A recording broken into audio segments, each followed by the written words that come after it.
Understanding iPhone tracking post-factory reset. Hello everyone. Today we'll be talking about a very important question that many iPhone users have asked. Is it possible to track an iPhone after a factory reset?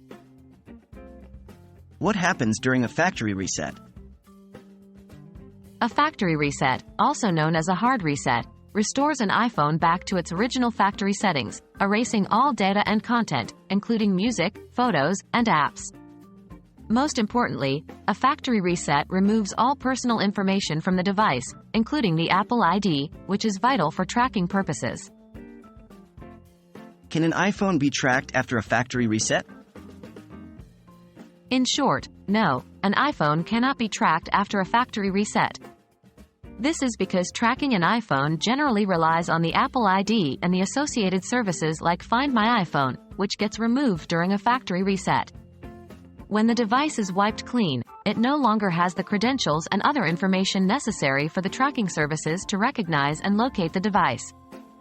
Essentially, the iPhone becomes a new device with no ties to its past use or owner. What can be done to secure an iPhone?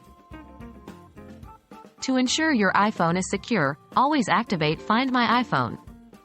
This feature allows you to locate your device if it gets lost or stolen. But remember, this feature will not work after a factory reset. Also, always keep your device locked and regularly back up your data. This will help keep your information safe, even if your iPhone gets lost or stolen. In conclusion, while it is not possible to track an iPhone after a factory reset, there are plenty of security features provided by Apple to help protect your device and your data. Always remember to utilize these features and maintain good digital habits to keep your iPhone secure. Thank you for watching, and we hope this information has been helpful.